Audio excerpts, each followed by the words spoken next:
I think women are going to be angry. They're going to feel not listened to. They're going to rightfully be out there saying, what can I do to change what the United States Senate looks like? That's what happened in 1991 with Anita Hill, and that's why I'm standing in front of you today.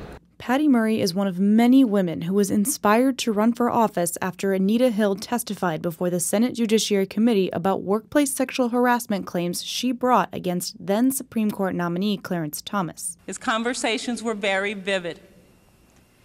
He spoke about acts that he had seen in pornographic films involving such matters as women having sex with animals and films showing group sex or rape scenes. The Senate panel cast doubt on Hill's credibility, and some said her sexual harassment claims were irrelevant to whether or not Thomas should get the job. Now, another woman has come forward to testify about allegations of sexual misconduct from another Supreme Court nominee. I was pushed onto the bed, and Brett got on top of me. He began running his hands over my body and grinding into me. I believed he was going to rape me. Ford, like Hill, is facing skepticism from Brett Kavanaugh's supporters, politicians on the far right, and even President Donald Trump.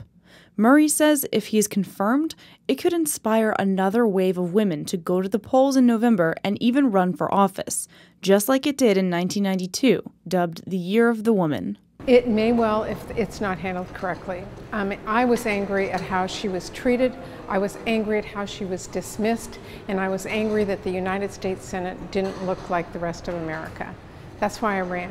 The one thing that has changed, at least on the Democratic side of the aisle, is that it does look different today. There are women, there are people of color, there are people who are asking the questions and treating this with dignity and respect.